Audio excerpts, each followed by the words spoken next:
നമസ്കാരം. Service store ചെയ്യുന്ന പോലെ തന്നെ മറ്റ് മനുഷ്യരെ സീരിയസ് ആയി ബാധിക്കുന്ന മറ്റ് വിഷയങ്ങൾ നമ്മൾ ചെയ്യാറുണ്ട്. ഇന്നിപ്പോൾ വളരെ ഗൗരവമായ ഒരു വിശേഷം നമുക്ക് പറയാനുള്ളത്, ഗ്യാസിൻ്റെ വില 50 രൂപയെങ്കിലും കൂടാൻ സാധ്യതയുണ്ട്. 1000 കടക്കും. ഇപ്പം തന്നെ 900 സംതിങ് ഉണ്ട്. 970, 990 വരെ കൊടുക്കുന്ന സ്ഥലങ്ങളുണ്ട്, ചെറിയ ഫീസുമൊക്കെ വെച്ചിട്ട്. അത് 1000 കടക്കാനുള്ള സാധ്യതയുണ്ട്. 1050 രൂപയെങ്കിലും ഇനി ആളുകൾ കൊടുക്കേണ്ടി വരും. അപ്പോൾ ഗ്യാസിന് വലിയ വില കൂടുകയാണ്. അതുപോലെ തന്നെ പെട്രോളിന് 5 രൂപ, ഡീസലിന് 5 രൂപ കൂടാൻ സാധ്യതയുണ്ട്.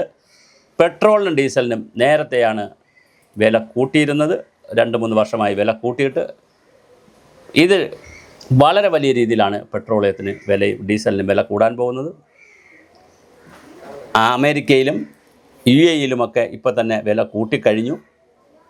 ഇന്ത്യ അതിൻ്റെ വക്കിലെത്തി നിൽക്കുകയാണ്. എന്തായാലും ഗ്യാസിൻ്റെ ചാർജും വില കൂടും, പെട്രോളിയത്തിൻ്റെ വിലയും കൂടും, ഡീസലിൻ്റെ വിലയും കൂടും. ഡീസലിൻ്റെ വില കൂടിയാൽ പിന്നെ സംഭവിക്കാൻ പോകുന്നത്, സ്വാഭാവികമായിട്ട് അത് അവശ്യ സാധനങ്ങളുടെ വില കൂടാൻ സാധ്യത. ചരക്ക് ഗതാഗതത്തിനൊക്കെ വീണ്ടും വലിയ വിലയാകും, കാശാകും. ചരക്ക് ഗതാഗതത്തിന് കാശ് കൂടുന്നത് കൊണ്ട് തന്നെ സ്വാഭാവികമായിട്ട് സാധനങ്ങളുടെ വിലയ്ക്ക്, പ്രത്യേകിച്ച് വരൾച്ച കാലമാണ്, വേനൽക്കാലമാണ്, അല്ലെങ്കിലേ സാധനങ്ങൾക്കൊക്കെ വില കൂടുതലാണ്, വിലക്കയറ്റമുണ്ട്. അതിനിടയിൽ കൂനിന്മേൽ കുരു പോലെ, ഇരുട്ടത്തുള്ളൊരടി പോലെ വീണ്ടും ഗ്യാസിൻ്റെയും പാചകവാതകത്തിൻ്റെയും പെട്രോളിൻ്റെയും ഡീസലിൻ്റെയും വില കൂടുന്നു എന്ന് പറയുന്നത് ഒരു കാരണവശാലും ശരിയല്ല. ഹോർമോസ് ഇടുക്കിൽ, കടലിടുക്കിൽ ഉണ്ടാകുന്ന തടസ്സങ്ങളും ഇറാനും ഇസ്രായേലും അമേരിക്കയും തമ്മിലുള്ള യുദ്ധവും ഒക്കെ നമ്മളെ ബാധിക്കുന്നുണ്ട്. പക്ഷേ അതിനെ പരിഹരിക്കുന്നതിനുള്ള പുതിയ ആൾട്ടർനേറ്റീവ് ഇന്ധനങ്ങളെക്കുറിച്ചും ആൾട്ടർനേറ്റീവ് കാഴ്ചപ്പാടുകളെക്കുറിച്ചും അല്ലെങ്കിൽ സബ്സിഡി കൊടുക്കുന്നതിനെക്കുറിച്ചുമൊക്കെ നമുക്ക് ആലോചിക്കേണ്ടി വരും. ഇനി പെട്രോളിയം ഉൽപ്പന്നങ്ങളുടെ സെസ് ഇന്ത്യയിൽ പല സംസ്ഥാനങ്ങളിലും സംസ്ഥാനം ഒഴിവാക്കി കൊടുത്തിട്ടുണ്ട്. പക്ഷേ കേരളം അത് ഒഴിവാക്കിയിട്ടില്ല. കേരളം അത് ഒഴിവാക്കിയാൽ ഈ കുറച്ചൊരു ഭാരം കുറയും. പക്ഷേ കേരളം ഒരിക്കലും ആ സെസ് ഒഴിവാക്കി കൊടുക്കുന്നില്ല. പല സംസ്ഥാനങ്ങളിലും ആ സെസ് ഒഴിവാക്കിയിട്ടുണ്ട്. സംസ്ഥാനം സെസ് എടുക്കാറില്ല. പക്ഷേ ഇവിടെ സംസ്ഥാനം സെസ് എടുക്കുന്നു, ഫീസ് എടുക്കുന്നു. പിന്നെ കിഫ്ബി എന്ന് പറഞ്ഞിട്ട് ചെറിയ പൈസ പെട്രോളും ഡീസൽ ഉൽപ്പന്നങ്ങളിൽ നിന്ന് വാങ്ങുന്നു. അങ്ങനെ പലതരത്തിലുള്ള പിഴിയലാണ് അല്ലെങ്കിൽ ചൂഷണമാണ് കേരളത്തിൽ നടക്കുന്നത്. അപ്പോൾ എന്തായാലും നമുക്ക് വളരെ കൃത്യമാണ് ഈ കാര്യങ്ങൾ.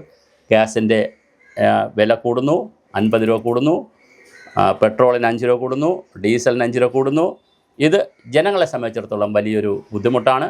സുരേഷ് ഗോപി മന്ത്രിയും ജോർജ് കുര്യൻ മന്ത്രിയും രാജീവ് ചന്ദ്രശേഖറുമൊക്കെ കേരളം പോലുള്ള ഒരു കൺസ്യൂമർ സ്റ്റേറ്റിന് ഇതിൻ്റെ വില താങ്ങാവുന്നതല്ല, മറ്റ് സംസ്ഥാനങ്ങൾ പോലല്ല. അതുകൊണ്ട് ആവശ്യമായ സബ്സിഡി സർക്കാർ കൊടുത്തുകൊണ്ട് ഈ വില നിലവാരത്തെ പിടിച്ചു നിർത്താനുള്ള ഒരു സംവിധാനത്തിലേക്ക് പോകണം. തീർച്ചയായിട്ടും അത് വളരെ പ്രധാനപ്പെട്ട ഒരു കാര്യമാണ്. വില നിലവാരം പിടിച്ചു നിർത്താനുള്ള സബ്സിഡികൾ കൊടുത്തില്ല എങ്കിൽ തീർച്ചയായിട്ടും വീട്ടമ്മമാർക്കും അല്ലെങ്കിൽ സ്ത്രീകൾക്കൊക്കെ വലിയ ബുദ്ധിമുട്ടുണ്ടാകും. കാര്യം അടുക്കള കത്തിക്കാൻ 1000 രൂപ, ഭക്ഷണ പാചകത്തിന് 1000 രൂപയിൽ കൂടുതൽ ഗ്യാസ്, വലിയ വിലയാണ് വൈദ്യുതിക്ക് കൊടുക്കുന്നത്. മറ്റ് സംസ്ഥാനങ്ങൾ, ഇപ്പോൾ ഡൽഹിയിലാണെങ്കിൽ വൈദ്യുതി ഫ്രീ ആണ്, 200 യൂണിറ്റ് വരെ. പല സംസ്ഥാനങ്ങളിലും ഫ്രീ ആണ്. പക്ഷേ കേരളത്തിൽ വലിയ വില കൊടുത്താണ് ആളുകൾ വൈദ്യുതി വാങ്ങുന്നത്. വെള്ളം, വൈദ്യുതി, ഗ്യാസ്, ഇത്തരം കാര്യം, പിന്നെ പെട്രോൾ, വീട്ടിൽ അത്യാവശ്യ വാഹനത്തിനടിക്കുന്ന പെട്രോൾ, ഡീസൽ, ഇതെല്ലാം കൂടി ആകുമ്പോൾ വളരെ വലിയ ദുരന്തമാണ് മനുഷ്യരെ കാത്തിരിക്കുന്നത്. അതിൽ നിന്ന് ഒഴിവാക്കി കൊടുക്കാൻ ഭരണകൂടം കൃത്യമായി ശ്രദ്ധിക്കണം. പ്രത്യേകിച്ച് കേന്ദ്ര ഗവൺമെൻറ് അതിനകത്തൊരു നയപരമായ തീരുമാനമെടുക്കണം. ഈ പെട്രോൾ ആൻഡ് ഡീസലിൻ്റെയും പാചകവാതകത്തിൻ്റെയും വില കമ്പനികൾ നിർണ്ണയിക്കുന്നിടത്തുനിന്ന് മാറി, അന്താരാഷ്ട്ര ഏറ്റക്കുറച്ചിലുകൾക്കനുസരിച്ച് കമ്പനികൾ നിയന്ത്രിക്കുന്ന രീതിയിൽ നിന്ന് മാറി അതിനെ മറ്റൊരു ഗവൺമെൻറ് നിയന്ത്രിതമായ രീതിയിൽ കൊണ്ടുവരികയും സംസ്ഥാന ഗവൺമെൻറ്റുകൾക്കും പഞ്ചായത്ത് രാജ് സ്ഥാപനങ്ങൾക്കുമൊക്കെ ഇതിൻ്റെ വിതരണ, അതുപോലെ തന്നെ വില നിർണ്ണയത്തിലൊക്കെ ഒരു സ്ഥാനം കൊടുക്കുകയും വളരെ കൃത്യമായി ഒരു സബ്സിഡി ജനങ്ങൾക്ക് കൂടുതൽ കൊടുക്കുകയും ചെയ്യുന്നുള്ള, അതുപോലെ തന്നെ മറ്റ് സോളാർ ഉൽപ്പന്നങ്ങൾ, ഇൻഡക്ഷൻ കുക്കർ കറണ്ടിൽ ഭയങ്കര ചാർജാവും. പക്ഷേ അതിൽ പുതിയ ഡിവൈസുകൾ, ചൂടാറാപ്പെട്ടി പോലുള്ള, അതൊക്കെ വളരെ പ്രാകൃതമായ രൂപത്തിൽ ഇപ്പം നിൽക്കുകയാണ്. അത്തരം കാര്യങ്ങളൊക്കെ ഗവേഷണം നടത്തി കണ്ടുപിടിക്കുന്ന രീതിയിലൊക്കെ ജനങ്ങളെ സഹായിക്കുന്ന രീതിയിൽ കേന്ദ്ര സർക്കാരുകൾ പ്രവർത്തിക്കേണ്ടതാണ്. ഇപ്പോഴെന്തായാലും ഗവേഷണമൊക്കെ നടത്തി വരാൻ സമയമെടുക്കും.